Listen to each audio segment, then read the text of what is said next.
ওই নামাজ আল্লাহ তাআলার কাছে কোনো লাভ হবে না। ওই নামাজ পড়েও আল্লাহ তাআলার কাছে কোনো ফায়দা অর্জন করা যাবে না।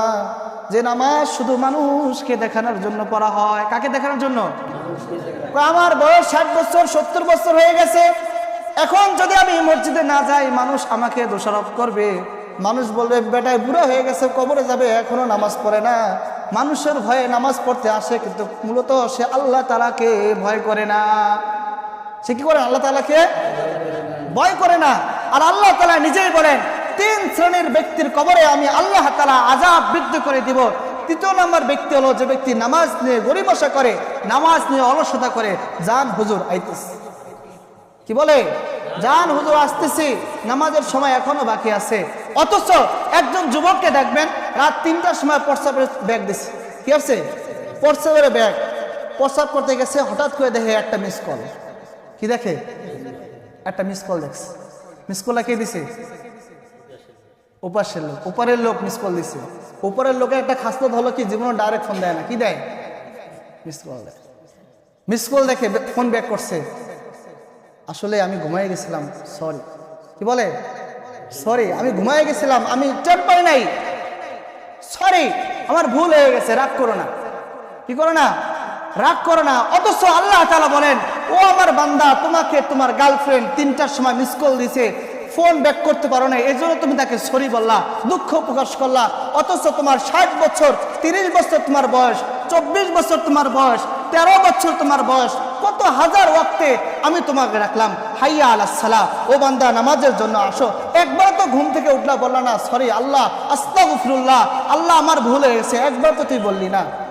আর তোর মাত্র একজন মিস কল দিছে, তুই তাকে সরি বললি।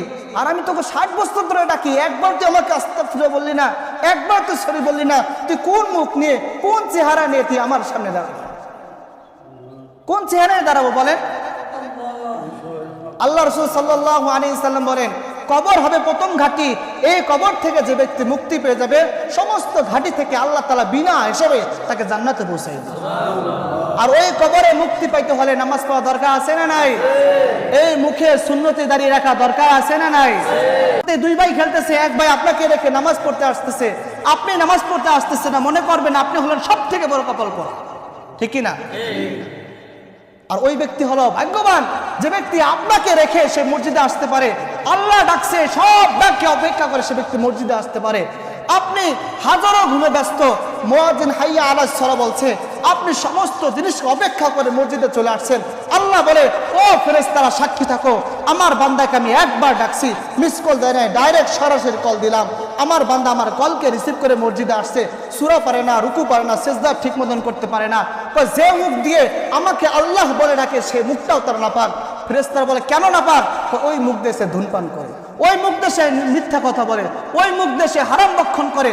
তারপরে আমি রবকে আল্লাহু আকবার বলে, সুবহান রাব্বিয়াল আযীম বলে, সুবহান রাব্বিয়াল আলা বলে, এবং বলে আলহামদুলিল্লাহি রাব্বিল আলামিন, সমস্ত প্রশংসা আল্লাহ তোমার জন্য।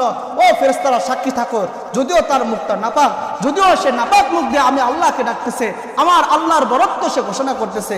ফেরেশতারা সাক্ষীরা, 60 বছর ডাকছি কখনো আসে নাই, 70 বছর ধরে ডাকলাম আসে নাই, 70 বছরের পরে শেষ বয়সে আয়েশা বলে, আল্লাহ সারা জীবন ভুল করছি, কতবার ডাকছো, কতবার কল করছো, একবার তোমার কল রিসিভ করি নাই, বারবার তোমার কলকে রিজেক্ট করে দিয়েছি, কিন্তু আল্লাহ শেষ বয়সে এসে আমার বুঝ হয়েছে, আল্লাহ 70 বছর ভুল করেছি।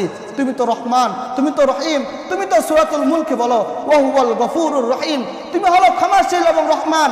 আল্লাহ তোমার গফফার নামের উসিলা করে আজকে তওবা করতেছি, আস্তাগফিরুল্লাহ, আল্লাহ আমার জীবনের গুনাহগুলো মাফ করে দাও, তোমার গফফার নামের উসিলা করে আমার গুনাহ মাফ করে দাও। আল্লাহ বলে, যা বান্দা, আমার গফফার নামের উসিলা করে তোর জীবনের সমস্ত গুনাহ মাফ করে দিই। সুবহানাল্লাহ। বলে, আল্লাহ তুমি শুধু গফফার নামের উসিলা করে আমাকে মাফ করলে চলবে না, বা কি লাগবে? আল্লাহ তোমার রহমান নামের উসিলা করে আমার জীবনে যত গুনাহ আছে, এই গুনার বদৌলতে নেকি দ্বারা পরিপূর্ণ করে দাও। আল্লাহ তাআলা বলে, ফেরেশতারা, আমার বান্দা বলছে 70 বছর ডাকলাম শুনে নাই, শেষ বয়সে আয়েশা আমাকে বলল, আল্লাহ তুমি তো গফফার, মাফ করো, আমার গুনার বদৌলতে নেকি দ্বারা পরিপূর্ণ করে দাও। ফেরেশতারা, তোরা বল এটা কি সম্ভব? কয় না, এটা সম্ভব না। আল্লাহ বলে, ফেরেশতারা, তোর কাছে যেটা সম্ভব না সেটা আমি রব্বে কারিম আল্লাহ তাআলার কাছে সম্ভব।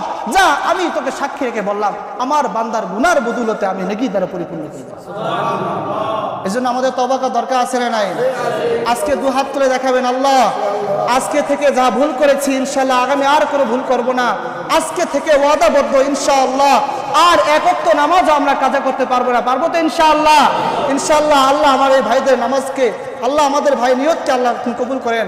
ওয়া আখিরু দাওয়ানা আনিল হামদুলিল্লাহ।